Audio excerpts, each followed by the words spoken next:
Bienvenido a Medical Masterclass, la primera plataforma de streaming exclusiva de actualización médica avanzada en el mundo.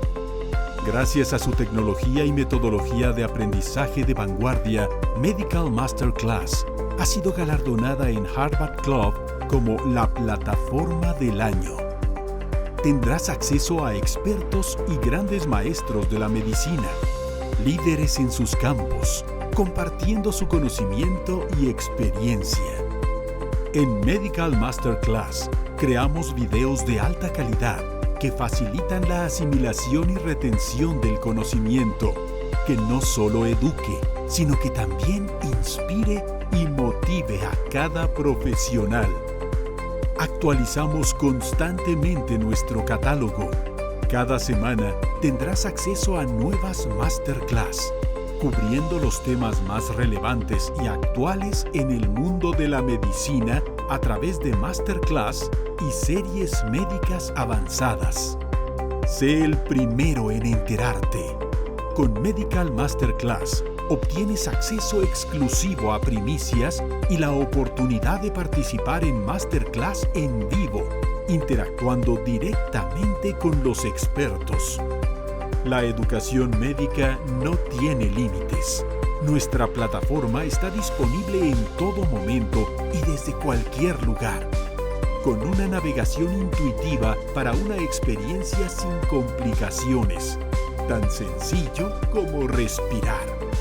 En Medical Masterclass estamos comprometidos con la educación médica temprana y la excelencia continua en la práctica médica. No esperes más. Forma parte de la comunidad médica más grande, con acceso a contenido ilimitado. Aprovecha la promoción de 49 pesos el primer mes. Te esperamos. Medical Masterclass, el ADN de la medicina.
Hola, ¿cómo están todos ustedes? Yo espero que bien. Bueno, espero que en esta nueva forma de presentar nuestra masterclass, por los cambios que ha habido en la luz y los cortes de luz que ha habido, necesitamos tener esta clase que sea la más completa, sin cortes y sin tener tantos altos en nuestra sesión. Entonces vamos a empezar. Vamos a empezar ahora. Nuestro tema es enfoque nutricional en pacientes diabéticos y vamos a presentar 2 casos clínicos. Al final de la presentación vamos a tener las respuestas de las doctoras y doctores que nos hicieron el favor de preguntar en la sesión pasada. Van a estar sus respuestas y tenemos el menú del día de hoy, que es ensalada de cangrejo, ensalada de surimi, que es muy rica, muy fácil de hacer y lo vamos a utilizar. Entonces, el enfoque nutricional en pacientes diabéticos, hablamos de que la diabetes es una enfermedad crónica y compleja que requiere atención médica continua con estrategias de reducción de riesgos multifactoriales que van más allá del control de la glucemia, la educación y el apoyo la educación y el apoyo continuos para el autocontrol de la diabetes, que van a ser fundamentales para empoderar a las personas y prevenir complicaciones agudas, al igual que reducir el riesgo de complicaciones a largo plazo. Existe evidencia científica que respalda una variedad de intervenciones para mejorar los resultados de la diabetes. Entonces, ¿qué hay que hacer? Empoderar a las personas para poder evitar estas enfermedades. Las recomendaciones de las normas de atención incluyen también medidas de detección, diagnóstico y tratamiento, que se sabe o se cree que afectan favorablemente los resultados de salud de las personas con diabetes. También abarcan la prevención, la detección y diagnóstico y tratamiento de las complicaciones y comorbilidades asociadas a la diabetes. Y las recomendaciones abarcan desde los niños, desde el nacimiento hasta los 11 años de edad, los adolescentes de 12 a 17 años y los adultos de 18 a 64 años. Pero tenemos a los adultos mayores de 65 años o más. Las recomendaciones van a abarcar el tratamiento de la diabetes tipo 1 y la diabetes gestacional, la diabetes tipo 2 y los otros tipos de diabetes o afecciones hiperglucémicas que tenemos. Entonces, es muy importante que nosotros pensemos cómo vamos a manejar la dieta, ¿no? Y ahorita en los pacientes diabéticos las características dietéticas, ¿cómo van a ser? Entonces, la dieta deberá de tener una cantidad de 30 a 35 kilocalorías por kilogramo de peso corporal y por día. Ya nosotros hemos hablado de los macronutrientes, en donde aquí con el diabético va a depender de su estado de actividad, de su estado de morbilidad, de que si tiene obesidad o que tiene sobrepeso. Entonces, aquí la actividad vamos a tener que en el hombre va a ser de 1.500 a 1.800 kilocalorías por día y en la mujer va a ser de 1.200 a 1.400 kilocalorías por día, que van a estar distribuidos en 5 comidas diarias, que van a ser 3 servicios, desayuno, comida y cena, y 2 colaciones, que siempre tiene que ser dentro de esas mismas calorías, de las 1.500 a las 1.800. Los macronutrientes, los carbohidratos, van a ser de 50 a 55%, de proteínas de 15 al 20% y de lípidos de 25 a 35% de lípidos, siendo un 70% de grasas poliinsaturadas y el 30% restante de las saturadas. Deben de ser con ácidos grasos de alto valor biológico y que tengan la fibra que habíamos dicho que va a ser de 25 a 35 gramos diariamente. Entonces, estas recomendaciones va a depender de cada paciente diabético y sus comorbilidades y complicaciones que tengan cada uno, al igual el peso. Si nosotros vemos aquí en la siguiente diapositiva, tenemos un resumen de las recomendaciones energéticas y de los macronutrientes de la norma de la ADA, de la ACF y de la IDF para las pacientes con diabetes mellitus. Entonces, si nosotros vemos aquí a la ADA, dice que debe de ser en hidratos de carbono menos de 55%, el uso de alimentos de alto valor o índice glucémico y carga glucémica también. La fibra debe ser por lo mínimo 14 gramos por 1.000 calorías que vamos a agregar a los pacientes y el uso de todos los nutrientes. Entonces, estas indicaciones son importantes porque aquí las proteínas nos dice que 15 a 20% y las grasas de 25 al 30% o al 35% que lo estábamos diciendo, ¿no?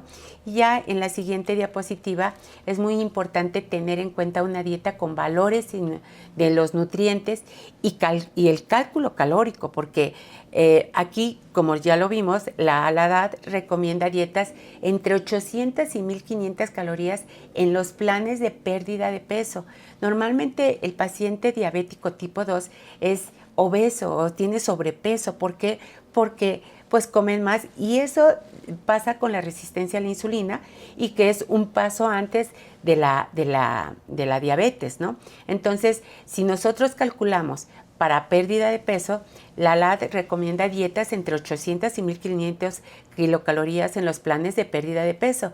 La ADA menciona que tenemos que tener una reducción de 500 a 1000 calorías sobre el total de las calorías. Si salen 2500 calorías que él consume o ella necesita, debemos de bajar 500 calorías o 1000 calorías de esas 2000 calorías. Entonces nos quedaremos en 1500, pero si consume 1500, entonces bajamos a 500 y vamos a dar 1000 calorías, ¿no? Entonces va a ser sobre el total de calorías consumidas habitualmente, y hacer referencia al uso de dietas muy bajas en calorías como estrategia para la remisión de la dieta del paciente diabético, y el control de peso. O sea, cuando es bajo el peso, cuando tienen bajo el peso, debe de ser de 35 a 40 kilocalorías por kilo de kilo por peso corporal y por día que vamos a tener. El normopeso va a ser de 30 a 35 kilocalorías por kilo de peso corporal y por día, o sobrepeso de 25 kilocalorías por kilo de peso corporal y por día, y en la obesidad de 12 a 15 kilocalorías por kilo de peso corporal y por día. Entonces, aquí los hidratos de carbono, aquí va a cambiar en los macronutrientes.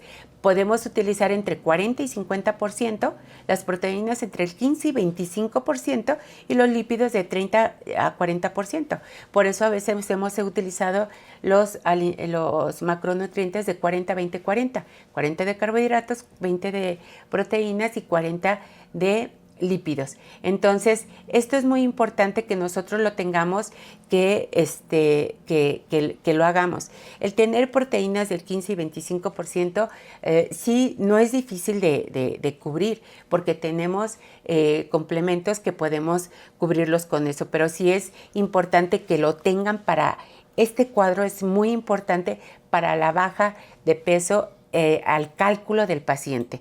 Entonces, esto es importante. ¿Por qué? Porque ¿qué es lo que sucede con la dieta que es hipocalórica? Una dieta hipocalórica no solamente es para bajar de peso, es bajar las calorías en los macronutrientes, que van a ser los carbohidratos, proteínas y lípidos, y que van a depender de las calorías de cuál nutriente quiero bajar de acuerdo al padecimiento o a la enfermedad que quiero tratar. Pero por otro lado, ¿qué es lo que sucede con la dieta que es hipocalórica? Por un lado, vamos a fortalecer las bacterias healthy, que son nuestras protectoras de nuestro organismo, del microbioma, y por otro lado vamos a debilitar las bacterias harmful. ¿Por qué? Porque estas son las dañinas, son potencialmente dañinas.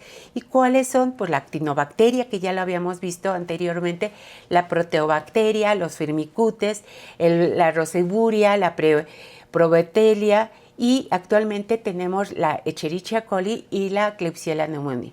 ¿Y por qué estas bacterias, las harmful, las vamos a debilitar? Porque a ellas les gustan los carbohidratos, ¿sí? Y por eso se alimentan de pan, de los grasos, son en los alimentos ricos en carbohidratos, y con ellos, al son ricos en carbohidratos, pues son ricos en calorías, y en exceso nos va a llevar a una mala alimentación, y por eso vamos a subir de peso. Esto es muy importante que nosotros lo tengamos. Y aquí, ¿cómo debe la cantidad de calorías para pérdida de peso en el paciente diabético? Aquí les volvemos a decir cómo debe de iniciarse, con una disminución del consumo habitual de 250 a 500 calorías por día. Y así vamos a poder lograr reducir de 0.5 a 1 kilogramo de peso a la semana, ¿sí? Pero nosotros decimos, a la semana, pues son muy buenos 2 kilos o a 4 kilos, pero el paciente va a estar orgulloso si bajamos 4 kilos. Si nosotros bajamos, damos una dieta entre 1200 calorías y 1400 calorías y hacemos ejercicio, yo les aseguro que pueden bajar entre 4 y 6 kilos de peso al mes. Y si tienen un buen metabolismo, entonces pueden bajar entre 8 y 10 kilos al mes. Va a depender de cada paciente. Entonces, de las comorbilidades y las complicaciones que tenemos. Entonces, aquí, si logramos una reducción de 0.5 a 1 kilogramo de peso a la semana, hasta alcanzar un peso sano, pues van a estar muy bien los pacientes. No se van a recomendar, esto sí es muy importante, no se recomiendan planes de alimentación con un consumo menos de 800 y 500 kilocalorías al día. El paciente con un índice de masa corporal de mayor de 30 o igual de 30 de índice de masa corporal, las dietas de reducción calórica deben de ser entre 20 y 25 kilocalorías por kilo de peso. Ya vimos que la ADA nos dice que podemos utilizar hasta 15 kilocalorías por kilo de peso por día, con base con el peso ideal. Normalmente seguiremos calculando la dieta de acuerdo a la actividad física de cada paciente, pero no debe de ser las dietas reducidas en esa cantidad de calorías, y mucho menos de 500 calorías. Entonces, vamos a ver lo de las actividades, ¿verdad? ¿Por qué? Porque las actividades son importantes para que nosotros lo podamos ir bajando más de peso. Pero las características comunes en los patrones dietéticos en la dieta del diabético, ¿verdad? Tenemos patrones alimenticios como la dieta baja en calorías, que es la dieta mediterránea, que podemos también utilizar, la dieta DASH o la dieta cetogénica o la dieta vegetariana, que va a estar hecha con plantas, basada en plantas, y que uno tiene sus pros, pero cada una de estas dietas tiene sus pros y sus contras. Ya las vimos anteriormente, tanto la DASH como la de Mediterránea, pero la Mediterránea se acerca un poco más a la mejor alimentación en general de todos los pacientes. Pero ya hemos hablado también de la dieta metabiogénica, que nos ha tenido muchas beneficios para el paciente y para el paciente diabético y para todos los pacientes. Aquí la importancia en el tratamiento de la diabetes. Aquí vamos a la importancia de la alimentación saludable en la diabetes y en los grupos de alimentos. ¿Por qué? Porque los efectos en los alimentos van a ser los efectos en la glucosa. En el plan de alimentación, el horario de las comidas, las colaciones, la identificación de los alimentos que son ricos en carbohidratos, por ejemplo, los alimentos que son con un índice glucémico leve, moderado o severo, o alto, moderado o bajo.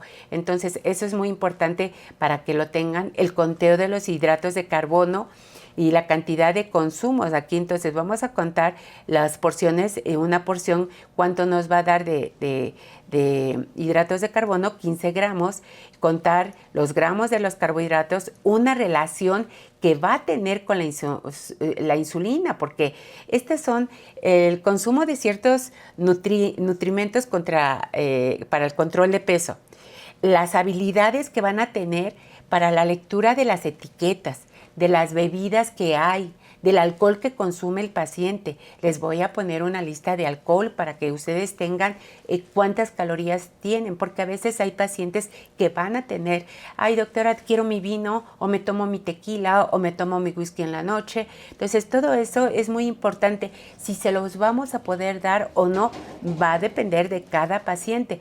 Entonces, las comidas fuera de la casa, no existe realmente un plan de alimentación que nos sirva para todos crear un cambio de comportamiento positivo enfocado a una alimentación saludable.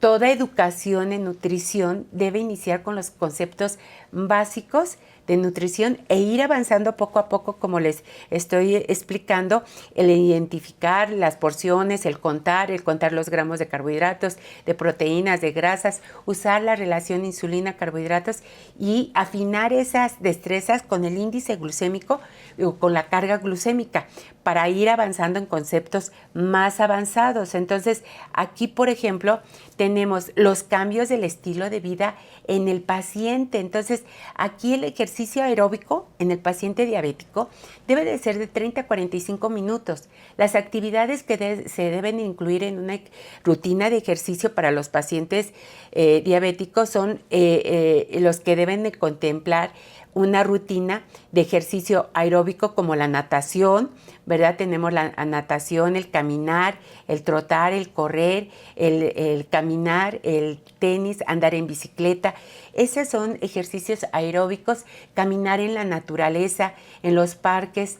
El ejercicio de resistencia es para mejorar el funcionamiento del músculo, como son los aparatos, las ligas, las bandas elásticas, las mancuernas, y ese es el ejercicio anaeróbico. Va a depender si el paciente lo puede hacer y además si está perdiendo masa muscular en el paciente, generalmente en el paciente con una edad mayor de 60 años va perdiendo y empezamos a tener factores como enfermedades como la sarcopenia. Entonces, las ligas, las bandas elásticas, las mancuernas son muy importantes en este tipo de ejercicios anaeróbicos. Y las actividades, también es importante las actividades cotidianas, como cuáles son, como sacar a pasear al perro, viajar en transporte público, bajarse del autobús o en el metro, una parada antes, caminar y lavar el auto, usar escaleras en lugar de elevador, etcétera. Todo esto son ejercicios de rutina que podemos hacer diariamente. También a realizar ejercicios de estiramientos para mantener flexibles las articulaciones y prevenir las lesiones y dolores musculares.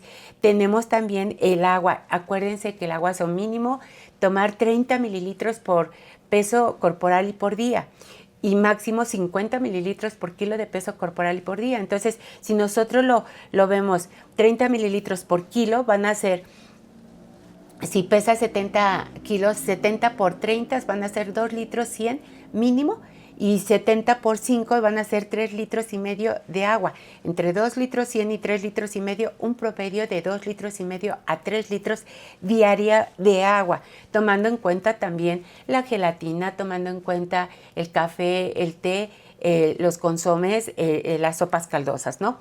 También tenemos los estudios, tenemos que hacer los estudios de laboratorio y gabinete. ¿Cómo los tenemos que hacer? Inicial, en la consulta inicial, y cada 3 a 6 meses. ¿Para qué? Para que nosotros veamos de acuerdo a cómo sigue el paciente, si ha cambiado su hemoglobina glicosilada, si ha cambiado su ácido úrico, las dislipidemias han cambiado, y hacer la biometría hemática completa, la química sanguínea de 50 elementos, que es muy importante, el HOMA, el índice de resistencia a la insulina, la hemoglobina glucosilada, y siempre que hay un paciente diabético que es obeso, hay que pedirle un perfil tiroideo completo. ¿Por qué? Porque pueden tener un problema de hipotiroidismo. Entonces, es muy importante que nosotros hagamos este tipo de ejercicio. En cuanto a la intensidad de ejercicio y la duración de ejercicio, aquí, por ejemplo, nos dice la intensidad del ejercicio va directamente proporcional a los latidos por minuto. En este caso, una intensidad baja, ¿verdad? Va a ser baja, va a ser de acuerdo a 130 latidos, menos de 130 latidos por minuto. Una intensidad media va a ser de 130 a 150 latidos por minuto. Y una intensidad alta va a ser una de 150, ¿verdad? Alta de 150 a 170, 60 latidos por minuto. Arriba de 170 latidos por minuto es una intensidad alta, pero también ya nos va a tener un riesgo, es un factor muy riesgoso para nuestro corazón. Entonces, aquí tenemos, por ejemplo, ya tenemos los relojes que nos dicen qué intensidad vamos teniendo, y entonces también tenemos, de acuerdo al porcentaje de reducción de la dosis de insulina que tiene el pico máximo. Entonces, de acuerdo a la intensidad de la actividad física, tenemos que reducir la cantidad de la dosis de insulina en el paciente diabético tipo 1 y la duración de actividad física que va a ser. Por ejemplo, va a reducir aquí el 5% la dosis de insulina que vamos a tener en su pico alto máximo. Vamos a tener una intensidad baja que va a ser una duración de ejercicio de actividad física de 30 a 60 minutos, ¿sí? Entonces vamos a decir el de 20. Vamos a ver una reducción de insulina de 20% con una actividad moderada y va a haber una duración de actividad de 60 minutos de actividad física total. Y así por el estilo. Esto es muy importante porque podemos evitar un problema de hipoglucemia en los pacientes. Entonces, también en el porcentaje de reducción de la insulina, ¿verdad? Tenemos que ver los picos máximos que vamos a tener. Entonces, por ejemplo, vamos a ver las recomendaciones para mantener la glucemia durante y cuando estamos haciendo el ejercicio, especialmente en el diabético tipo 1 o tipo 2, con o sin insulina. El tratamiento farmacológico es administrar la insulina siquiera al menos 1 hora antes del ejercicio. Disminuir la dosis tanto de insulina de acción rápida como de intermedia antes del ejercicio para evitar una hipoglucemia. Modificar el horario de administración en función de acuerdo al ejercicio. Si hago el ejercicio en la mañana o hago el ejercicio en la noche que ya salí de trabajar, ¿no? Y vamos también a evitar el ejercicio durante las fases del pico de la insulina. Esto es muy importante. ¿Por qué? Porque entonces vamos a evitar una hipoglucemia. El ejercicio en el diabético tipo 2, aquí se los puse muy bien claro, ¿verdad? Aquí se debe comenzar entre 1 y 3 horas después de la ingesta de alimentos. Se recomienda que el ejercicio en personas insulinodependientes debe comenzar entre 1 y 3 horas después de la ingesta de alimentos, cuando la glucemia se encuentre por encima de 100 miligramos. Si la tenemos bajo, pues no podemos hacer ejercicio. Y entonces, si el ejercicio va a ser prolongado y de alta intensidad, se debe administrar hidratos de carbono en forma de barritas o algo similar durante la realización del ejercicio. Yo les había dicho antes que había unas tabletas, ¿verdad?, que venden aquí, al parecer en la farmacia, pero la pueden pedir en Walgreens o en CVS allá en Estados Unidos, y son unas tabletas que nos dan 20 gramos de glucosa. Cada tableta nos va a dar 20 gramos de glucosa. Entonces, solamente se van disolviendo en la boca, y además tiene un sabor muy agradable. O si no, una barrita o algo similar durante la realización del ejercicio, con el objetivo va a ser evitar que se genere una hipoglucemia post ejercicio. En la mayor parte de los casos se puede consumir alrededor de 20 gramos de carbohidratos por cada 30 minutos de ejercicio para mantener la glucosa entre los límites normales. Entonces, las tabletas masticables lo podemos utilizar, y también el cálculo de estos carbohidratos debe de ser personalizado. Tenemos que calcular a cada paciente. ¿Por qué? Porque no vamos a poder dar si es un paciente delgado, obeso o mantiene su peso normal, ¿no? También el ejercicio debe de ser intermitente, de alta intensidad y de corta duración. Y si vamos a aumentar la cantidad de ejercicio, se va a notar el riesgo de hiperglucemia. Aquí es muy importante, porque si el ejercicio es intermitente, de alta intensidad y de corta duración, ¿verdad?, vamos a tener una hiperglucemia. Y el paciente dice, ay, ¿por qué subí de azúcar? Mira, me chequé con mi sensor y me subió a la glucosa más de 200. Esto puede resultar necesario el uso de pequeñas unidades de insulina después. ¿Por qué? Porque después del ejercicio, para administrarlo, por ejemplo, si un paciente se administra una dosis única de insulina de NPH prolongada, de acción intermedia, puede reducir la dosis de un 30 a 50%, ¿verdad?, por la mañana, antes del ejercicio. también podría repartir la dosis en 2 partes, por ejemplo, 2/3 en la mañana y 1/3 por la tarde y noche. Y antes de cenar, y dado que en caso que se necesite insulina después del ejercicio, pues le ponemos una dosis de insulina rápida de 4 o 6, dependiendo también de lo que vaya a cenar. Otro ejemplo podría ser que si un paciente se administra una combinación de insulinas de acción corta e intermedia, puede disminuir la dosis de insulina de corta duración en un 50%. También puede disminuir la insulina de acción intermedia antes del ejercicio y administrar una dosis rápida, de acción rápida, tras la realización del ejercicio para que no haya esos picos de hiperglucemia que nosotros tenemos, en caso de ser necesario. Ahora, los pacientes que emplean varias dosis de insulina, de acción rápida, puede reducir la dosis antes del ejercicio en un 30 al 50%. ¿Por qué? Porque para evitar esos picos de hipoglucemia y ajustar la administración de insulina tras la realización del ejercicio. Ya terminé de hacer ejercicio según los resultados de glucosa y su experiencia personal respecto a las hipoglucemias. Esto es muy importante, el ejercicio en la diabetes tipo 2. ¿Por qué? Porque se recomienda que el ejercicio en personas insulinodependientes se debe de utilizar de 1 a 3 horas y después de la ingesta de alimentos con glucemia por arriba de 100 miligramos por decilitro, ¿sí? Entonces, esto es muy importante que nosotros lo tengamos necesario, ¿no? Que lo tengamos en nuestra prescripción. Ahora, en la prescripción de ejercicios en complicaciones en la diabetes, de igual forma aparecen complicaciones, por ejemplo, en las complicaciones cardiovasculares, en la nefropatía, en las renales. Es frecuente en las que se encuentren complicaciones renales que se asocien con elevaciones de la presión arterial.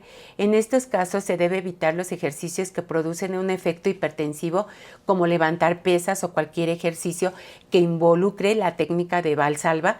No obstante, los pacientes que están sometidos a programas de hemodiálisis o trasplante renal pueden verse beneficiados notablemente con estos ejercicios. Por ejemplo, aquí en los cardiovasculares, aquí las complicaciones sería la carga constante al corazón. En la nefropatía periférica tendríamos el de bajo impacto, ¿verdad? La natación y el ciclismo o el remo.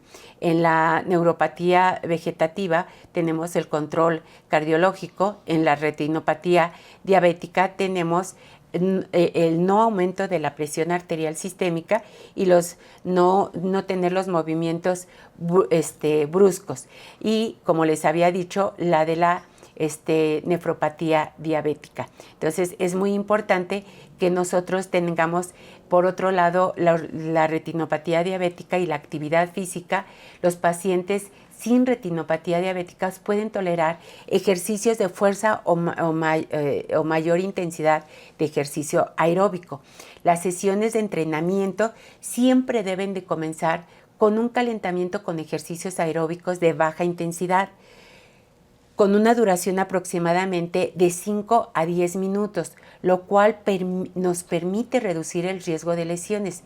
Posteriormente a esto se comienza con la sesión de entrenamiento de moderada a alta intensidad, con una duración de 30 minutos. Aquí lo tenemos, o un poquito mayor, de 30 minutos a 45 minutos. Una función a las tolerancias del paciente va a ser que él vaya a hacerlo. Y para finalizar, se recomienda destinar de 5 a 10 minutos para tener una fase de vuelta a la frecuencia cardíaca de menor a 130 latidos por minuto, para evitar el riesgo de complicaciones cardiovasculares como es la hipotensión post-ejercicio, la angina de pecho, el angor pectoris, entre otras complicaciones que podemos evitar. Es muy importante es importante poco a poco ir aumentando los ejercicios de fuerza en las sesiones de entrenamiento. Se recomienda realizar al menos 3 a 5 veces a la semana esos ejercicios de entrenamiento, y este tipo de ejercicios nos va a favorecer la sensibilidad a la insulina, controlar los niveles de glucosa y contribuir al control de peso y a la condición física. Es poco frecuente las hipoglucemias inducidas por el ejercicio, excepto en el caso de los pacientes que están utilizando insulina o sulfonilureas, y este trastorno no suele ocurrir a las pacientes que usan biguanidas, como es la metformina o la GLP-1. Los pacientes tratados únicamente con dieta no suelen necesitar suplementos de alimentos antes, durante o después del ejercicio, excepto cuando el ejercicio es de muy alta intensidad o sea muy prolongado. Entonces es muy importante recordar que hay que determinar la glucosa antes, durante y después del ejercicio con el fin de ajustar las dosis y los horarios de aplicación de la insulina y la ingesta de los alimentos. Después del ejercicio, los niveles de glucosa suelen ser semejantes a los valores, deben de ser semejantes a los valores obtenidos previamente antes de la realización del ejercicio, pero pueden ser inferiores.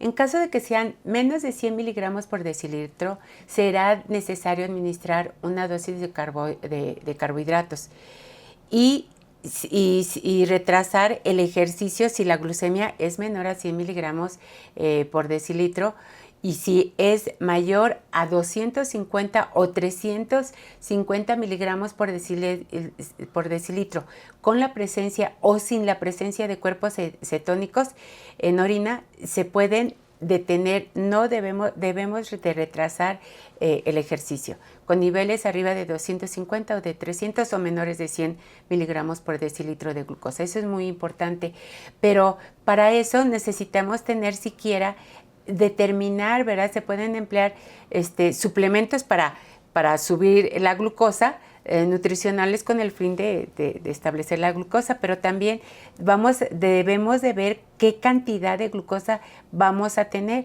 Entonces, esto con el sensor, ¿verdad? Podemos verlo, cuánta cantidad de glucosa en sangre debemos de tener.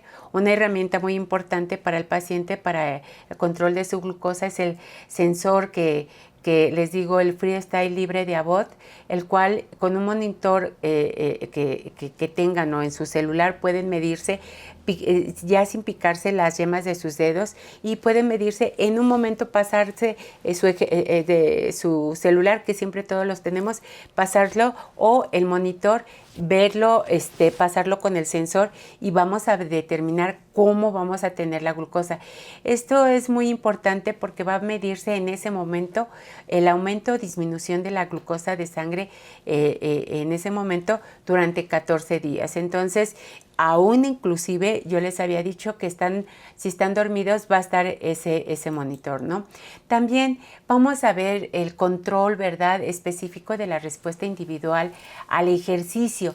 Vamos a tener que enseñar al paciente a conocer su respuesta individual al ejercicio.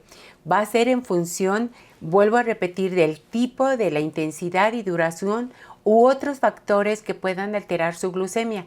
Vamos a determinar la respuesta individual al ejercicio a lo largo del día para poder establecer el horario más conveniente y el efecto del ejercicio sobre la glucosa que vamos a tener.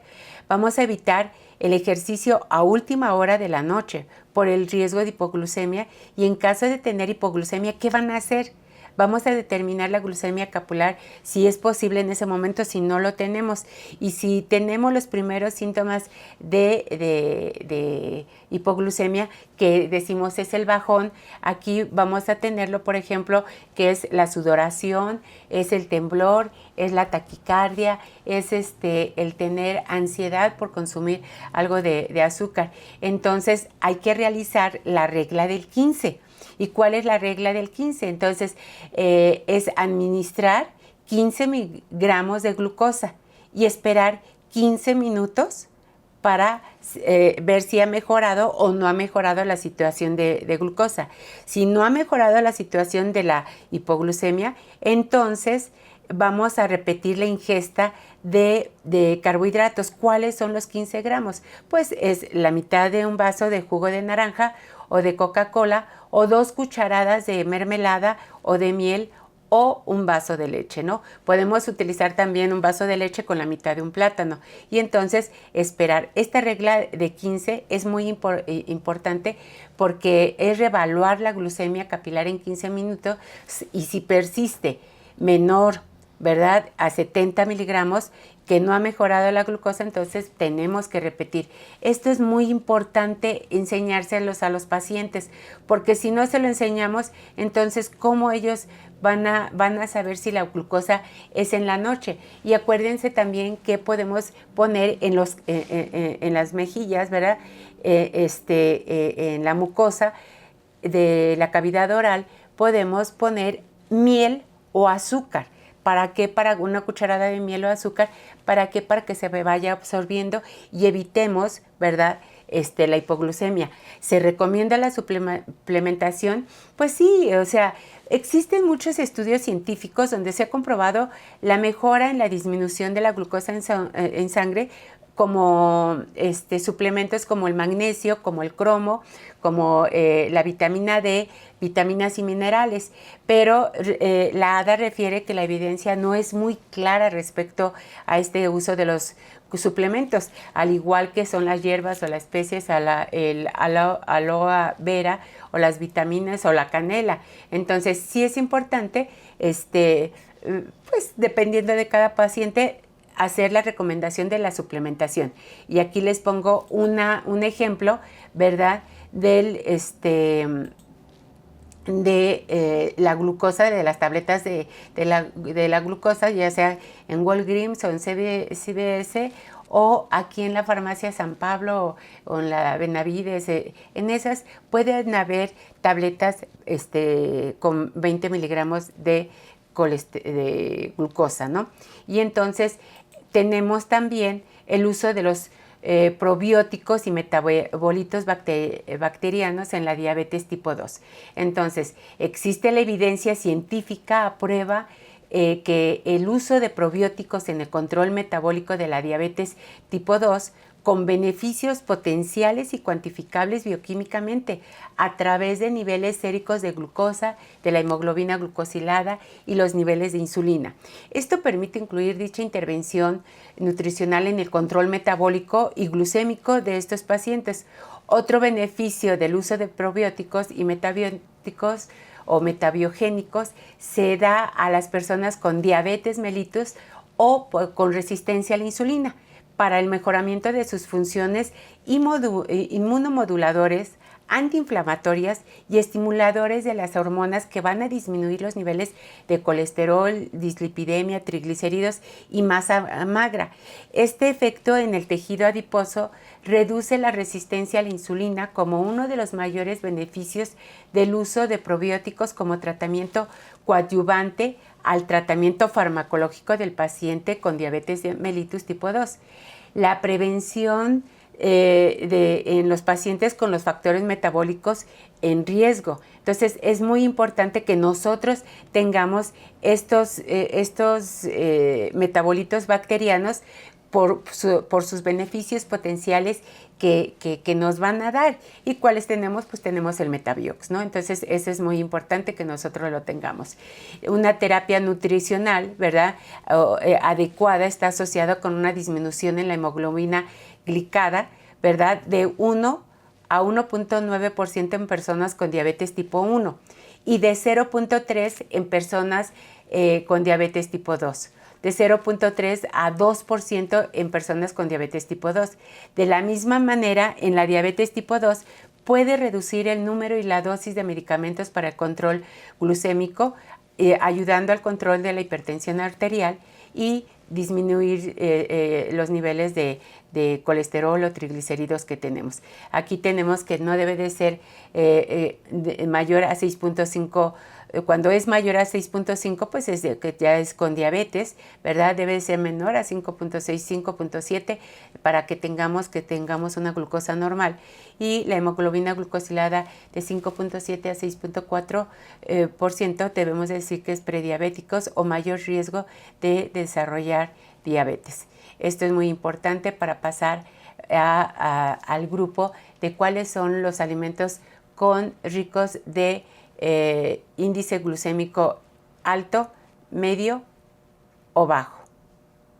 Y entonces los alimentos que decimos con baja carga glucémica o con un índice glucémico bajo, o con frutas glucémicas de media alta. Por ejemplo, tenemos de frutas bajas de carga glucémica, tenemos la cereza, los frutos rojos principalmente.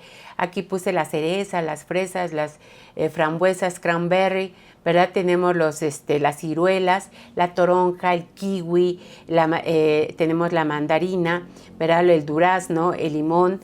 Entonces, tenemos la pera. Estos son alimentos, frutas con baja carga glucémica, y tenemos las frutas de carga glucémica media alta. Aquí tenemos los higos, ¿verdad? Que serían 2 piezas, el plátano media pieza, tenemos el mango, la piña, la papaya, el melón. Entonces, estas son de carga glucémica media y alta. Aquí, ¿cuál sería la alta? Pues el plátano. El plátano habíamos dicho que teníamos un 20% de glucosa, el plátano. De la manzana, ¿verdad? La manzana tenemos, y el mango tenemos del 15% la manzana y el mamey tenemos el 15% de glucosa, y el mango tenemos del 10%, por eso se junta junto con la piña, que tiene el 10% de glucosa que tenemos, ¿no? Ahora, también tenemos los alimentos que tenemos las verduras de baja carga glucémica y las verduras de alta carga glucémica media. Entonces, la baja y la media. Entonces, en la baja tenemos las acelgas, los champiñones, el nopal, la lechuga, la col, los espárragos, los rábanos, las espinacas, las acelgas. Entonces, las zanahorias, lechuga, el betabel, la zanahoria, la calabaza, la calabaza amarilla, ¿verdad? Esta calabaza naranja cocida son alimentos con verduras de carga glucémica media. Se las puse en la parte de arriba que lo vemos aquí, todas las que son baja carga glucémica y carga glucémica media. Entonces tenemos el betabel o la remolacha que la conocemos, pues es una de carga glucémica media, no es alta. Entonces en verduras no tenemos tan alta la carga glucémica.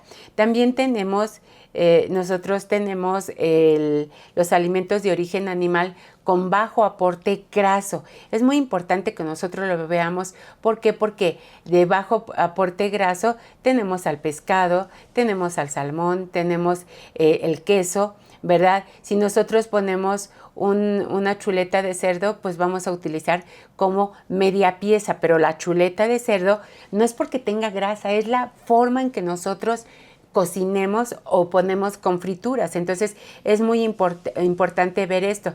Tenemos el molido de sirloin, tiene el 25%, tenemos el jamón bajo en grasa, las 2 rebanadas que nosotros ya habíamos dicho que tenemos jamón con el 90% o 95% bajo en grasa y bajo en sal. Entonces tenemos la pechuga de pavo que podemos estar viendo, pero es muy importante que ustedes tengan esta lista de alimentos, o pueden ver lo de el índice glucémico, que podemos hablar más adelante. Pues ya tiene más ya lo habíamos hablado, en el 2009 se hizo la penúltima revisión y la última fue en el 2021. Entonces, los aceites de grasa con proteína con carga glucémica baja, pues tenemos los pistaches, que aquí, bueno, los pistaches, los cacahuates, los frutos secos grasosos, como son las almendras, la nuez, el pistache, el cacahuate, los piñones. Pero recuerden que aunque son grasas con carga glucémica baja y ácidos grasos esenciales, porque estos tienen ácidos grasos esenciales, una ración, ¿verdad?, de estos frutos rojos tienen entre 550 a 750 kilocalorías, entonces debemos de cuidar. Ay, no, pues es una palmita de la mano, entre 12 y 18 piezas, entonces tenemos que tener cuidado. Por ejemplo, de pistaches son 18 piezas, la de mantequilla de cacahuate de 10 o 2 cucharaditas, de nuez son 3 piezas, de almendras son 10 piezas, y los cacahuates 14 piezas. ¿Y quién no comemos esas piezas en una reunión o estamos pique y pique comiendo y no nos damos cuenta de la cantidad de calorías que ya estamos agregando? Si habíamos dicho que de 1200, 1400, 1600 calorías, pues ya con 700 calorías de estos, pues ya me quité sumé esas calorías y entonces solamente me quedaron 700, 800 para consumir. Entonces es muy importante el control de la cantidad de calorías de estos alimentos. También tenemos los lácteos con carga glucémica baja, como es la leche entera, la leche descremada, el yogur natural sin azúcar y el yogur griego sin azúcar, que también es importante. También tenemos los cereales sin grasa con carga glucémica media. Entonces tenemos el arroz integral cocido, que es 1/4 de taza, tenemos el arroz blanco cocido, 3/4 de taza, el pan de trigo con granos enteros, 1 rebanada, tenemos la papa hervida por 35 minutos, 150 gramos, también tenemos esto, o el arroz cocido, ¿verdad? El camote cocido también, y tenemos las tortillas de maíz, que sería 1 pieza de tortilla de maíz.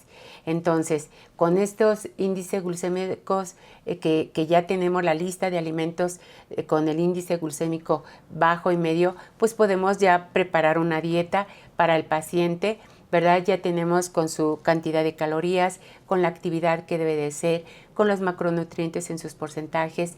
Ya hablamos también de la insulina, que en qué momentos debemos de dar y qué alimentos, o dar la regla de 15 si el paciente entra en hipoglucemia. Y entonces vamos a empezar nosotros con el caso clínico. Entonces aquí vamos a tener un caso clínico de un paciente diabético. Entonces es importante el cómo podemos, no vamos a llegar a todas las características clínicas que teníamos o cómo lo vamos a hablar. Vamos a ver principalmente, vamos a mencionar la comparativa del recordatorio de 24 horas diario de alimentos o frecuencia de consumos comparativa con el gasto de energía total. Que eso es muy importante, como hacer también el porcentaje de adecuación entre las calorías necesarias consumidas que va a tener el paciente para determinar dónde hay excesos y dónde hay deficiencias de macronutrientes y de fibra también. Entonces, esta nutrición en las enfermedades metabólicas y neoplásicas, para poder comenzar con un tratamiento nutricional del paciente con diabetes, no podemos olvidar evaluar la evaluación nutricional. Y entonces, este paciente es un masculino de 68 años de edad, con diabetes tipo 2, enfermedad renal crónica y un tumor renal derecho. Este paciente estuvo en el hospital por un mes. Entonces, en ese mes perdió 10 kilos de peso. Entonces, su cuadro clínico son síntomas gastrointestinales, no presenta ningún síntoma gastrointestinal, pero sí otros síntomas como el mareo al levantarse, la saciedad temprana y empieza con indicios de nutrición. Entonces, ¿qué vamos a hacer nosotros? Primero, a ver la calidad de la alimentación, la actividad física y las conductas de riesgo que vamos a tener en este paciente. En la calidad de alimentación, el paciente que menciona que realiza 3 comidas al día, tiene buen apetito, pero refiere saciarse muy rápidamente. En su actividad física tiene la movilidad que le permite realizar sus actividades cotidianas, y nosotros, al hacer la escala de Karnofsky, que es una escala funcional utilizada en oncología para medir la capacidad de los pacientes con cáncer para realizar sus tareas cotidianas, tiene una escala este paciente del 80%, y entonces hace su movilidad, pero tiene ciertas limitaciones porque presenta mareos. Ahora, las conductas de riesgo, pues es un paciente que es diabético, pero consume alcohol, fuma marihuana y cocaína desde los 13 años de edad. Actualmente persiste el consumo de alcohol en menor cantidad a lo habitual y un cigarro de marihuana al día, que es lo que se consume este paciente de 68 años de edad. ¿Sí? Tenemos a nivel del aspecto emocional y psicológico, que debemos también de ver al paciente en este caso, como también en el estado nutricional. El paciente refiere haber tenido indicios, pensamientos de suicidio y de depresión debido a su estado de salud. Entonces, estos estados emocionales y psicológicos es importante conocerlos. Entonces ya tiene el suicidio de depresión, entonces eso es muy importante. ¿Cuáles son los conocimientos y creencias acerca de la alimentación y nutrición? Va a ser su interés en conocer de qué manera la alimentación puede mejorar su calidad de vida, porque él está ya desesperado de no comer bien, de estar mareado, de sentirse mal. Entonces hay barreras ilimitantes, ¿verdad?, para el cambio. ¿Por qué? Porque son las barreras económicas. Pero yo digo, ¿cómo son las barreras económicas? Y tiene para los cigarros, la marihuana y las bebidas alcohólicas, ¿no? Entonces es el económico y el conocimiento sobre los hábitos alimenticios nuevos. Esa es una barrera, pero pues tampoco puede ser económica, ¿no? Y la motivación es el interés.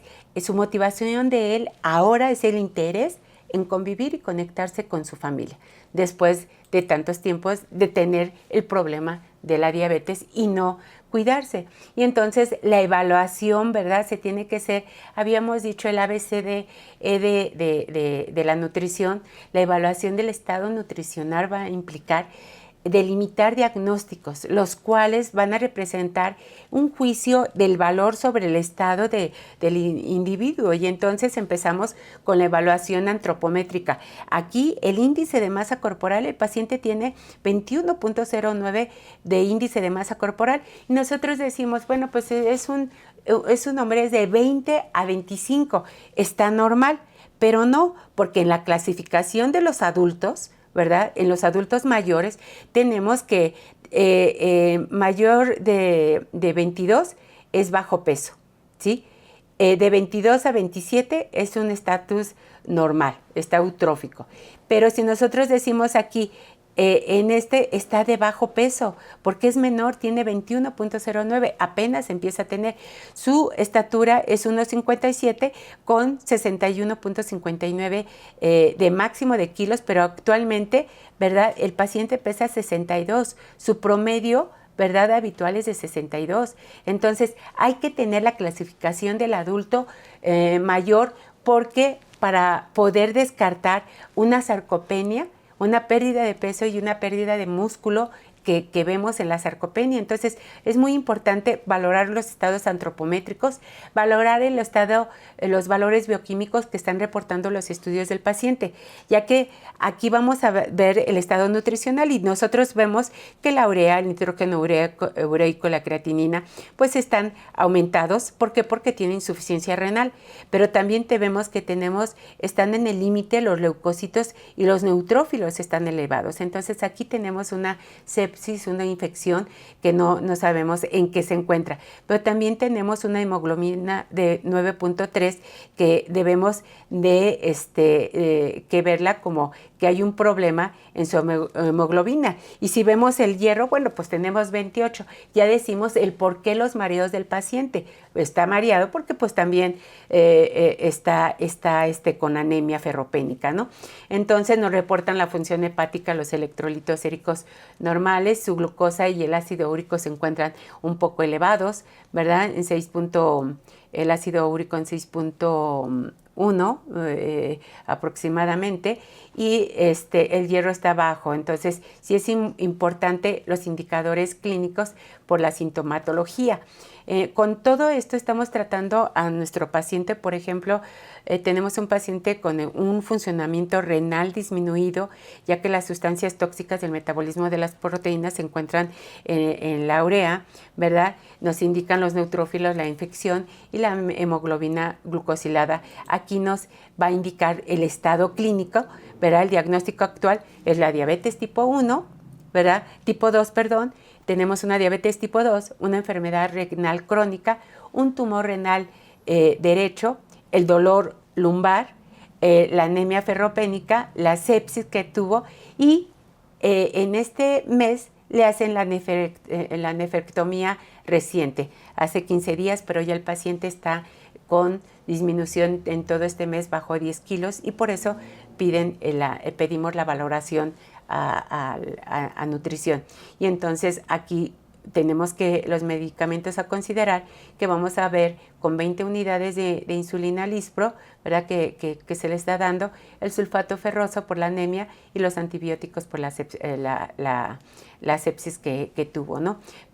Como antecedentes de heredofamiliares tenemos que sus padres, ¿verdad? La madre y padre están diagnosticados con diabetes tipo 2 también. Entonces fueron diagnosticados. Entonces, aquí en la exploración física encontramos en la cabeza y cuello que se nota los huesos, la clavícula, los omóplatos y los hombros. ¿Por qué? Porque está anémico, ya está en desnutrición, con la pérdida de dientes también, pues, tiene una prótesis dental. En las extremidades ya hay una pérdida de masa muscular y fuerza. Aquí los tegumentos tiene con resequedad y también está en el estado 3 problemas del riñón, de las vías de Kirchhoff. Entonces aquí ya estamos viendo que pues tiene la insuficiencia renal y ya, pero es muy importante cómo vamos a ver nosotros al paciente en la sarcopenia. Este paciente tenemos que tener en nuestro consultorio, perdón, la evaluación mini nutricional y vamos a encontrar que este paciente se encuentra con 17 puntos. Es importante que tengamos en el consultorio o en la computadora para realizarle a todo paciente mayor y así descartar una sarcopenia. Aquí lo podemos hacer, preguntar al paciente cómo se siente, qué ha comido, cuál ha sido su alimentación y aquí hacemos nosotros, nos dicen el puntaje que podemos llegar. Entonces es muy importante que nosotros tenemos el C, el E, el H, el I, entonces es muy importante que nosotros tengamos estas hojas, porque si nosotros tenemos estas hojas, entonces podemos descartar lo que el paciente está con sarcopenia, ¿no? Y aquí en el diagnóstico del PES que nosotros decimos en lo nutricional, tenemos el consumo, su conducta y lo clínico. El consumo de la desnutrición energético-proteica, que vamos a ver aquí el NC41 relacionado con la baja ingesta. La energética o evidenciando por prueba de tamizaje, aquí vamos a tener 17 puntos, explorando el tamizaje de mini evaluación, aquí tiene 17 puntos y explorando con la exploración física encontramos que tiene por debajo del promedio, se encuentra su estado nutricional. También la conducta, la ingesta excesiva de alcohol, ¿verdad? Que está relacionado, aquí lo vemos como el N143, relacionado con patrón de consumo y edad de inicio, evidenciando la palidez y tegumentos que tiene el paciente. Y lo clínico, la pérdida de peso no intencionado que hubo relacionada a instancia hospitalaria de un mes. Entonces, todo esto lo vamos viendo en el PES, que ya es un libro que nosotros tenemos, que aquí ya lo tenemos el término, ¿verdad? La definición y las páginas. Es muy importante que ustedes lo tengan porque debemos hacer la clasificación, la clase que nosotros aquí tenemos, el N141, la baja ingestión de sustancias bioactivas en comparación con los estándares de referencia con las recomendaciones basales en las necesidades fisiológicas. Entonces, la ingestión subóptima de sustancias bioactivas y aquí especificamos la ingesta excesiva de alcohol. Aquí tenemos el N1 1.3. Entonces, si nosotros nos regresamos aquí, entonces tenemos en el consumo NC 4.1, el N1 4.6 en el consumo de alimentos, ¿no? Y de alcohol, perdón. Entonces, en el consumo de alcohol, aquí ya lo vemos el N1 1.3 y aquí está la ingesta de alcohol excesiva. Pero, ¿qué tenemos también? Aquí teníamos el N3 el aumento de peso del océano adecuado, el N3.5, la tasa o velocidad de crecimiento menor a lo esperado o aumento de peso subóptimo en comparación con la meta del paciente. Entonces, aquí nosotros vamos a ver 3.5, el 3.4, en donde el paciente está a nivel nutricional. Y si nosotros metemos al mencionar eso, pues ya vamos a calcular, ¿verdad? El gasto energético total, la cantidad de proteínas. Y aquí, por ejemplo, vamos a mencionar el recordatorio de las 24 horas diarias de los alimentos con la frecuencia del consumo de alimento con el gasto energético total. ¿Y cómo lo vamos a hacer? Cómo hacer el porcentaje de adecuación entre calorías necesarias y consumidas para determinar dónde hay excesos o deficiencias en el paciente. Y entonces lo tenemos aquí. Entonces también vamos a ver de las deficiencias de los macro y los macronutrientes y la fibra. Y aquí vemos que tenemos de 1.600 kilocalorías por día, que son una cantidad de 0.8 gramos por kilo de peso, nos va a dar 41.6, que es la cantidad baja de proteínas que vamos a utilizar. Y aquí vamos de acuerdo al cálculo del JET, del gasto energético total, vamos a sacarlo. Y entonces tenemos 1.600 kilocalorías en porcentaje, tenemos hidratos de carbono con 55, 10% de proteínas que nos va a dar estos 41.6, los lípidos con 35% con 560 calorías y un porcentaje de 62 gramos. Y aquí tenemos el porcentaje total que es de los nutrientes, 35, 10, 55 nos da el 100%, con una cantidad de kilocalorías de 880 de hidratos de carbono, de proteínas de 160 kilocalorías y de lípidos 560. Esto si lo dividimos entre 4 nos va a salir el porcentaje de macronutrientes. Y aquí si lo multiplicamos por 4, entonces vamos a sacar la cantidad de gramos de hidratos de carbono, de proteínas y grasas. Y aquí tenemos toda la cantidad de gramos. Así es como lo vamos sacando. Recuerden que el cálculo, tenemos el plan y tenemos, les había mencionado que podíamos tener hay un Excel que se hace muy rápida la dieta, y ya nada más ponemos el porcentaje y nos da el Excel dietético. Esto después, si gustan, es muy barato, 400, 500 pesos, y ya ustedes lo pueden tener y lo pueden hacer el cálculo sin hacerlo ahorita como yo lo estaba haciendo. Yo por la cantidad de años que tuve en cálculo que lo hacíamos, pues ahora con el Excel es mucho más rápido hacer un cálculo o ya tener sus dietas impresas de acuerdo a cada paciente. Entonces eso lo podemos manejar. Y aquí el plan, ¿verdad? Que tenemos el tipo de dieta, plan para implementar, cuál va a ser la vía de exceso y el tiempo de comida. Aquí tenemos el tipo de dieta que es para un nefrópata, para un diabético, es hipercalórica y es hipoproteica, ¿verdad? Va a ser una dieta que va a ser normal en lípidos, ¿verdad?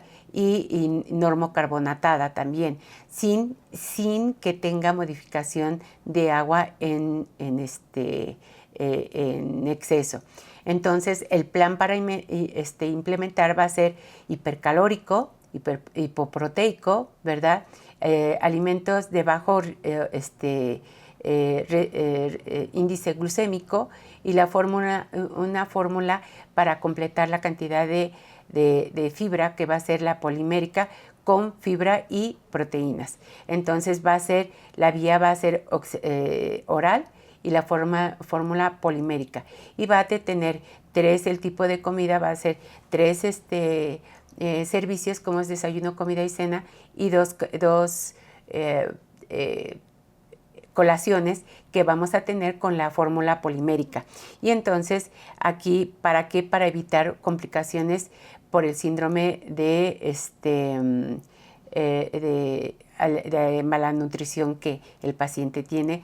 Y aquí no podemos decir una sarcopenia completa, pero sí un síndrome de mala absorción. Aquí la distribución de las raciones, como les decía, aquí están los subgrupos que ya les había dicho, las verduras, la fruta, los cereales y tubérculos, unos con grasa y otros sin grasa, las leguminosas con muy bajo aporte de grasa, bajo aporte de grasa, moderado aporte de grasa y alto aporte de grasa. Al igual los grasos, tenemos los lácteos, tenemos la leche descremada, semidescremada, entera o con azúcar, que también podemos utilizar, los aceites y las grasas y los azúcares, teniendo en las verduras 6 raciones, desarrollando 2 raciones de desayuno, 2 en la comida y 2 en la cena. De frutas serían 3. Acuérdense que las raciones son de 100 gramos, tanto de verduras como de frutas. Estaríamos hablando del desayuno a 3 raciones. Una ración en el desayuno, una en la comida y en la cena. Y los cereales y tubérculos seríamos 2 en el desayuno, 2 en la comida y 2 en la cena. Y si nosotros nos vamos con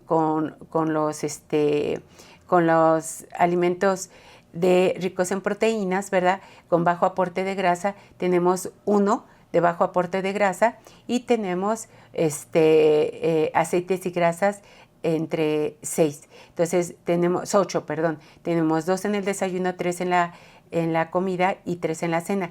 Aquí en las proteínas, ¿verdad? En las proteínas, aquí solamente son 30 gramos. No podemos dar más. Y ustedes dicen, ¿cómo voy a hacer la distribución de los alimentos? Bueno, pues lo vamos a hacer rico, que lo podamos hacer. Su primer menú es un desayuno con flor de calabaza, con poblano. Va a ser una cantidad de 1,5 taza y van a ser del grupo equivalente a 2 raciones de verduras. Entonces tenemos la quesadilla, una manzana, 2 tortillas y el aceite. Y tenemos nuestra fórmula de polimérica, pero tenemos 2 tortillas. Entonces el desayuno está rico. Luego la comida. Todo es muy importante que ustedes tengan una idea de los alimentos, cómo pueden hacerla armónica, que sea con el paladar, sea rica al paladar y que podamos que sea a su vista, agradable a su vista. Entonces aquí tenemos en el menú 1, bueno, pues tenemos la flor de calabaza. Luego tenemos la comida. En la comida tenemos tortitas de papa con ensalada de betabel, de jícama y postre como mango. Y en la tercera tenemos, en la cena, tenemos atole casero de arroz con galletas marías, una cucharada de aceite mezclada con la dieta polimérica, ¿verdad? Ejotes y chayotes a la mantequilla. Entonces, sí lo podemos hacer, el atole con las galletas, y sí, esto no podemos dar más proteínas, entonces es muy rico. Luego tenemos el desayuno del menú 2, hay unos hotcakes de zanahoria, avena y amaranto y pera a base de medio bote de polimérica. El sobrante como acompañante lo vamos a tener. Y luego tenemos aquí, pues ya vimos los hotcakes. Luego tenemos la pasta bañada en salsa de chile poblano con cebolla y aceite, acompañada de queso panela de postre, arándanos. Y en la cena, y se ve muy rico, y en la cena podemos dar la sopa de chayotes, tomatillo, ¿verdad? Con tomate licuado, tomatillo con elote y pan tostado, como crotones con crotones, y vamos a dar la dieta polimérica licuada con pera para que podamos tener. Ya tenemos aquí 2 raciones de chayote, una de pera, el pan tostado y el aceite. Y entonces lo podemos hacer rico. Al tener aquí agregando con la doctora que hizo su pregunta de que si podíamos darle a los pacientes renales con grasa, no es un problema de gastritis. Entonces, en la gastritis urémica no les pasa nada. Entonces, sí se lo podemos dar. Bueno, con esto seguimos con el segundo caso clínico. Entonces, este es un adolescente que no se sabía que tuviera diabetes y que tuviera, es un adolescente de 16 años de edad, con presencia de diabetes tipo 1 e hipotiroidismo. Aquí los síntomas gastrointestinales solamente presentaba inflamación y dolor al consumir alimentos de lácteos enteros, chocolate o palomitas o alimentos dulces, y entonces en todas sus presentaciones le daba dolor de estómago, dolor de cabeza, y pues ya de ahí no tenía otros síntomas. Pero aquí se encontró que tenía hipotiroidismo con los estudios de laboratorio que se le hizo. Pero aquí, de acuerdo a como vimos al paciente de 68 años, ¿verdad?, la calidad de alimentación, tanto la madre como el menor, nos hace mención que es alrededor de 3 a 4 comidas. Pues tiene 16 años y son los pacientes que más comen en esa edad. El desayuno, su lunch, su comida y su cena. Y refiere presencia de apetito a todas horas tiene hambre. Y pues su mamá pensaba que era por la adolescencia, porque pues ellos comen constantemente, pero no tener la sensación ya de saciedad de estar comiendo. Entonces se hacía atracones, pero cuando más atracones se hacía, más dolor estomacal llegaba a la ingesta de alimentos. Su actividad física pues es negada, no hacía ejercicio, y emocionales y psicológicos es la presencia de los cambios de humor de todo adolescente, ¿no? Entonces, adolescente adolece, ¿no? Entonces, sus cambios de humor no eran tan importantes. En el conocimientos y creencias acerca de la alimentación y nutrición, pues ahora el interés era por parte de la madre para poder saber alimentar al paciente de una manera, a su hijo de una manera adecuada, ya que ella no conocía pues lo que es diabéticos, ¿verdad? Porque en su familia no tenía antecedentes. Entonces, conocer las limitaciones o recomendaciones en la alimentación para su control y crecimiento de la diabetes y del hipotiroidismo. Y eso es muy importante, que la señora, y por las mamás siempre estamos más al pendientes de los hijos, y más si nos dice que es un diabético tipo 1 y tiene hipotiroidismo. Entonces, sí tenemos que ver, saber que la mamá debe de tener ese conocimiento, pero también tiene las barreras o limitaciones para hacer ese cambio de los conocimientos sobre los hábitos alimenticios nuevos.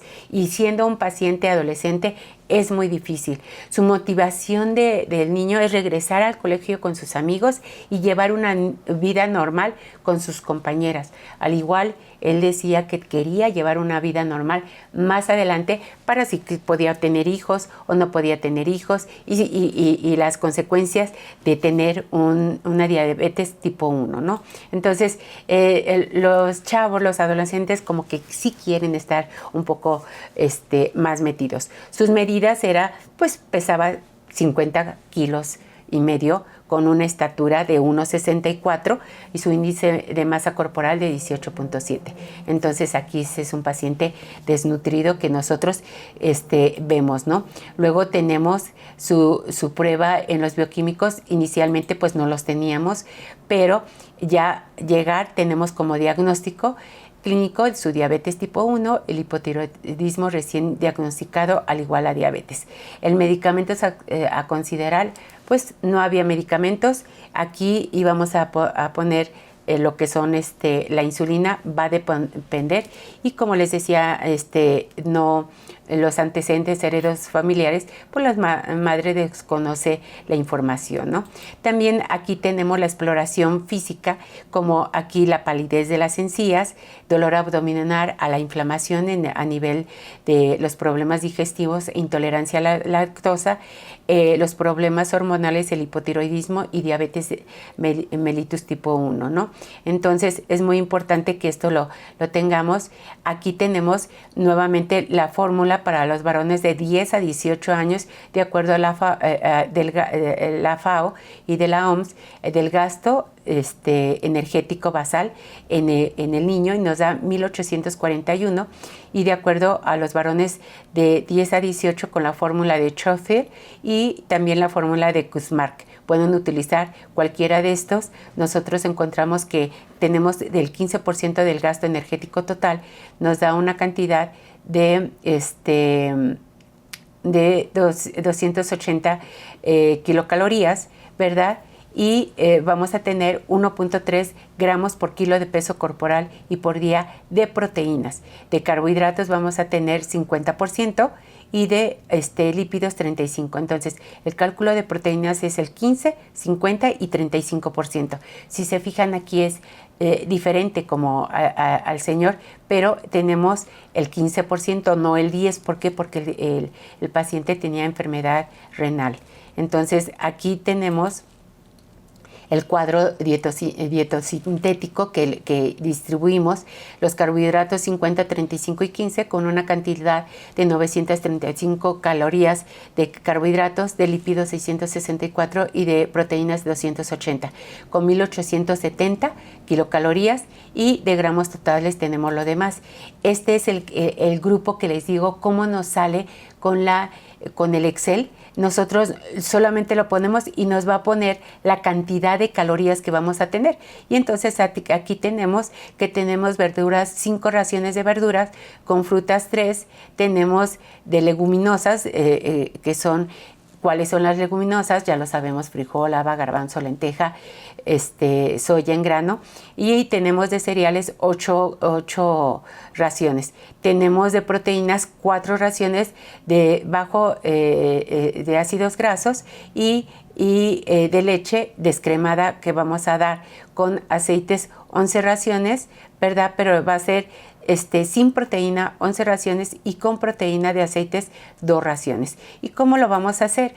Tenemos aquí el horario: su desayuno, su colación, su comida, su colación, su cena y su colación. Aquí tenemos 3 cantidades para que podamos dar una buena alimentación y pueda subir el niño. Entonces, aquí ya lo tenemos y tenemos nuestro desayuno, nuestro menú.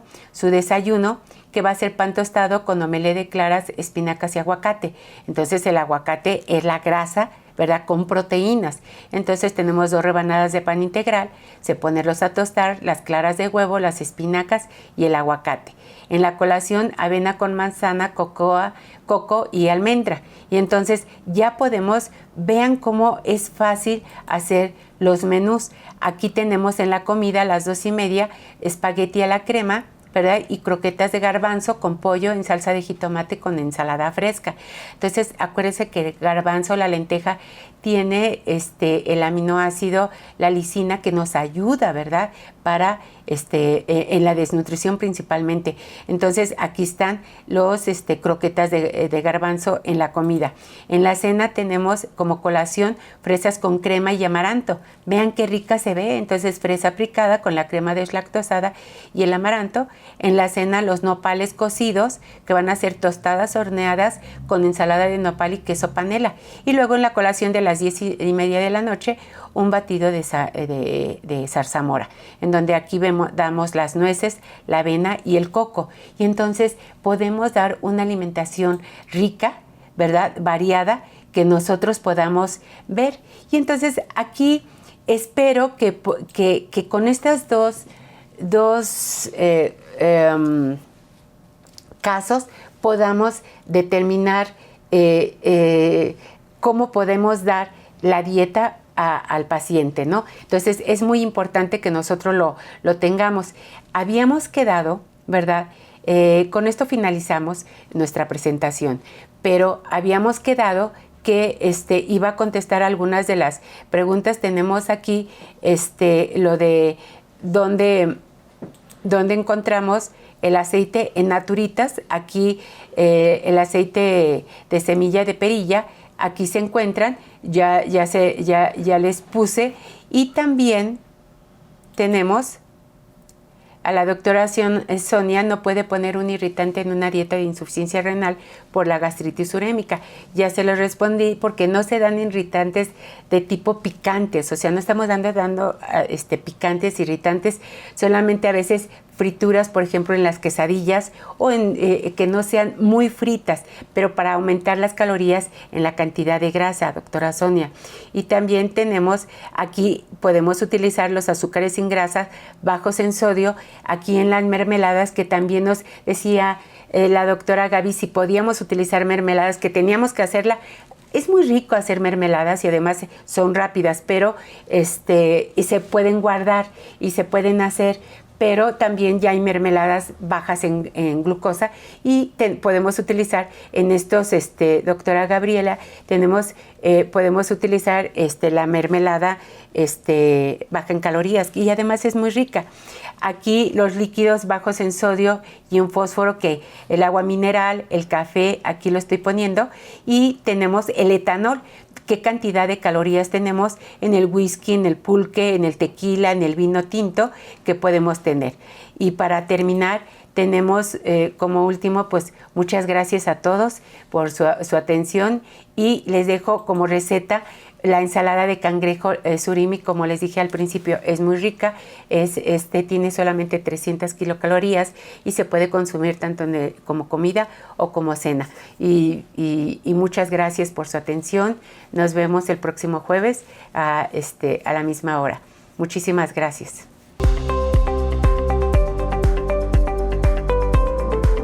Bienvenido a Medical Masterclass, la primera plataforma de streaming exclusiva de actualización médica avanzada en el mundo. Gracias a su tecnología y metodología de aprendizaje de vanguardia, Medical Masterclass ha sido galardonada en Harvard Club como la plataforma del año. Tendrás acceso a expertos y grandes maestros de la medicina, líderes en sus campos, compartiendo su conocimiento y experiencia. En Medical Masterclass creamos videos de alta calidad que facilitan la asimilación y retención del conocimiento, que no solo eduque, sino que también inspire y motive a cada profesional. Actualizamos constantemente nuestro catálogo. Cada semana tendrás acceso a nuevas masterclass, cubriendo los temas más relevantes y actuales en el mundo de la medicina a través de masterclass y series médicas avanzadas. Sé el primero en enterarte. Con Medical Masterclass obtienes acceso exclusivo a primicias y la oportunidad de participar en masterclass en vivo, interactuando directamente con los expertos. La educación médica no tiene límites. Nuestra plataforma está disponible en todo momento y desde cualquier lugar, con una navegación intuitiva para una experiencia sin complicaciones, tan sencillo como respirar. En Medical Masterclass estamos comprometidos con la educación médica temprana y la excelencia continua en la práctica médica. No esperes más. Forma parte de la comunidad médica más grande, con acceso a contenido ilimitado.